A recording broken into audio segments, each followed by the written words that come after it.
So, England go out of the tournament without losing a match, and West Germany, beaten by Algeria in their very first game, have fought back to become the semi-finalists against France, the team England beat in the very first match. It's a fact made not from a nationalistic point of view, but merely for the record. That is the way the World Cup is run. But how do the men of England feel about it tonight?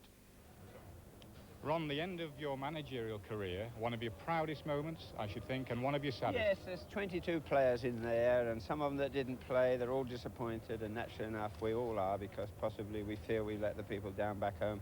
But I don't think we did, because we battled away, and the one thing we didn't do was take the many chances that we created. And in football, you have to do that, and unfortunately, this was one of those days it wasn't meant to be, and we're all a bit downhearted and a bit sad. The team are in a fairly unhappy state, have you? No, well, naturally enough, because they're so despondent within themselves, you know. You've played the game, you know what happens. I mean, it wasn't as if it wasn't for a want of effort or invention even, you know. I mean, we knew that Trevor and Kevin would give us a new dimension if we brought them on at the right time, and they did just that. And possibly it's rather strange that both of them had the two best chances of the game, really. At the end of the day, the inability to score goals in 2 games against the West Germans and here tonight against Spain has cost England very dear. Sure, now you're being critical, and I appreciate that. You're a television man, not a football man, but I appreciate that, and perhaps a little more invention round about goal in relation. But you can't say we didn't create the chances tonight. And there's always an old saying in football, if you create chances, well, then the chances are there to be taken. Unfortunately, tonight was meant to be that we didn't take the chances that we created. How would you assess England's performance throughout this World Cup? Well, I've just said to most of them, especially the younger ones, they've got a great future ahead of them, and whoever takes over has got a great group of lads to take over, because they will be the strength of English football for many years to come. There's a lot of youngsters there, and they're all raring to go, and they gain valuable experience here in this World Cup, and we did better than most people expected. We would have liked to have done better, and we're only sorry that we let people down. It's a strange semi-finals in many respects, isn't it? Poland, Italy, France. Yes, and well, they're all Europeans rather than the South Americans, and perhaps that says something for a little more of resilience, character and determination. Has it occurred to you that your managerial career is over? Well, my wife keeps telling me that there's only a few more days to go, regardless of what happens. We were hoping it was going to end on July the 13th, but on the 11th, but unfortunately it's ended now. But I'd just like to say and thank everybody connected with the Football Association, certainly the players, certainly the staff. They've been magnificent and backed me up all the way. Brian, just tell me first of all the atmosphere in the dressing room. Well, there isn't really any atmosphere, but all the lads are very silent and that. We're disappointed that we are out. But we give 100%, we give everything we had, and I thought we were a bit unfortunate in the end. We missed quite a lot of chances and half chances. There against Spain had a few chances themselves. But overall, I thought it was quite a good performance, and I thought we were a bit unfortunate not to get the goals that we wanted. Well, that's true, but I mean, clearly England were the better side, weren't they? Yeah, I thought we were. I thought we more or less dominated the game. But we knew Spain wouldn't make it easy. We knew that they wouldn't just let the game go by and let us win easy. We knew it was going to be a battle, and it was. And I thought we were just a bit unfortunate, really. Well, I think the lads have done marvellously. We're sorry, obviously, that we couldn't see the boss off, Ron Greenwood, with a better result. We had his chances. I mean, we never, ever have a better chance to get to a semi-final of a World Cup. I'm convinced of that. And when you look what's in there, I think if we'd have got in, we'd have scared the pants off all of them. But we're not. The Germans are through. The difference at the end of the day is the goalkeeper who played as well against us tonight as he played badly against Germany. And that little thing is what means they're in the semis and we're not. We're on our way home. Can you see another World Cup finals for Kevin Keegan? Well, I don't feel I've played in one, to be honest, having missed all the games and just come on for 30 minutes. But that's going to be my aim. Obviously, as a professional, I'm going to say, well, look, players have played in the World Cup at 35. There's going to be a new manager. He's going to have new ideas. He's going to want young players.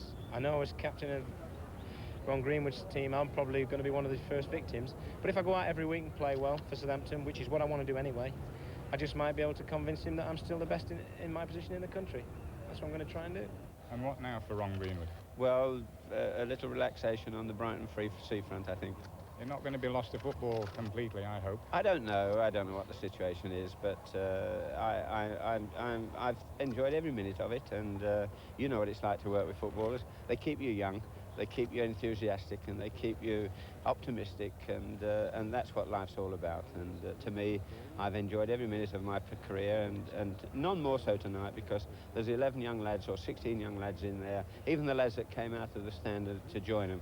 They felt downhearted, and you feel for them, because when you're in football, you know as well as I do, you get a lot of criticism, but in football you have a deep inside feeling of the love of the game, and those lads out there tonight have felt a tremendous loss within themselves that they themselves now have got to feel and lift themselves up. But I don't think they let anybody down. I sincerely believe that. Well, now here are their comments, Jimmy Hill and Lou Macari. Lou, do you think England deserved to go through to the semi-final? Well, really, if they couldn't beat Spain, we've seen how Spain can play. You couldn't honestly say they deserved to get in the semi-final.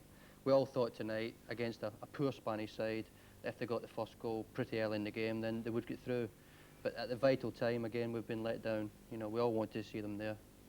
Unfortunately, it's another 4 years we've got to wait. Now, Jimmy, you have the feeling that this was a better Spanish side tonight. Yes, I've seen both matches, and the Spaniards were very determined tonight. There's no question about that. Their attitude was different. They played better than they did against the West Germans. They selected a better team. They brought in Strustrugui at centre forward, a much more lively player. He never gives up. I know he's played in previous matches and been substituted, but he is a better player than Queenie. No question about that. I mean, we don't go on at referees for the sake of it, but for goodness sake, he didn't get a yellow card for that. I mean, so there was no protection, and not long after that he was hit again. And we know, we've seen so many examples of the Spaniards playing that way, and their football, of course, is littered with fouls like that. But you do expect protection from the referee, but it does indicate a very determined Spanish side tonight. And we had, I say we, England, had a harder job tonight, far more difficult than the West Germans had when they played them. Lou gives me the impression, listening to you, that he's not impressed.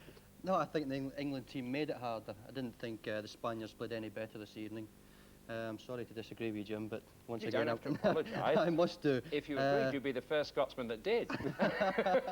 No, because Jock Steins had a go at you. No, I didn't think they had a better team to play against tonight. I thought the Spaniards played the same as they did against West Germany, except the Germans were more capable of winning a match, and tonight, obviously, the English team weren't. The truth of the matter is that we are lacking match winners, aren't we? People who can score goals when it matters most and turn the course of games. Well, we played a match winner at outside right, a place where he's very ineffective, Trevor Francis. Do you believe, actually, that's an interesting point, that Francis was asked to play the Koppel role, which I know you believe he can't play? Well, why ask players to play a role that they don't play? I mean, in this country now, people believe that tactics can win football matches. It can't. Good footballers can win them. And that's why, instead of saying to Trevor Francis, go out there and play outside right, because we believe the England team needs an outside right, he should have been told to go out and play. Now, if he's a good player, he went out and played, he'd probably have scored a goal. Well, I think England has got as far as they have as a result of sound tactics and sound teamwork and being a good team. That is what has created the unbeaten record.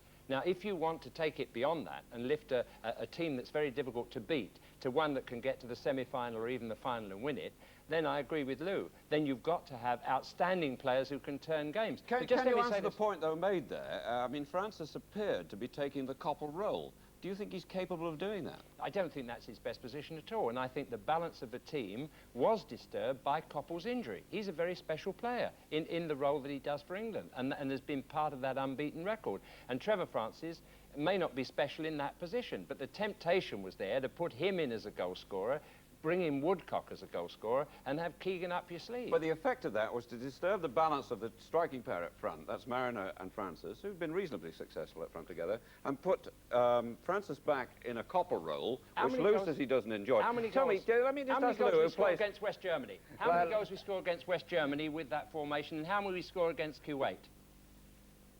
With the formation you're talking about. Francis has had 2 goals and Mariner has had 1. 1 in the 2 matches. That's 3 of the 5 goals we scored, and the other was an own goal. So that's not too bad.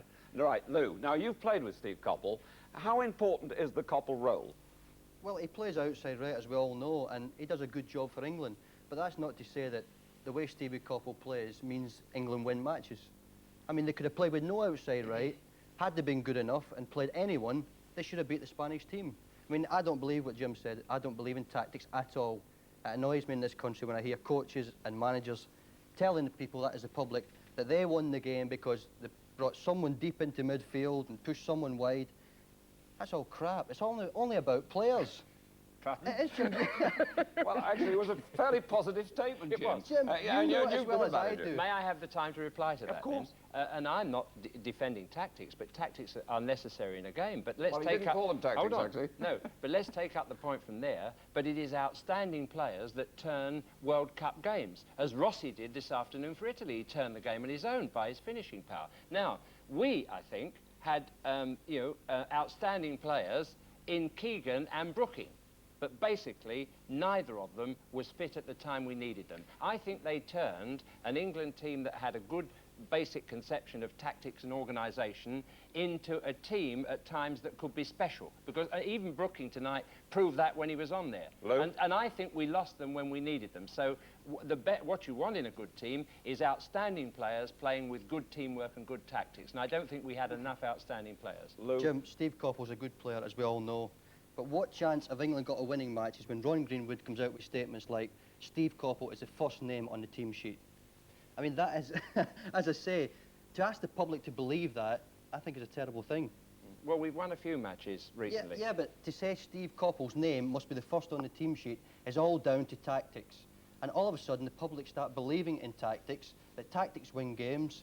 And you go to football matches now and you hear people sitting in the stand saying, oh, we'll need to push someone wide on the right, someone wide on the left. I never heard that 10 years ago. I'll tell you what, you can talk about all that all night later on. Tactics, tactics, tactics, and so on.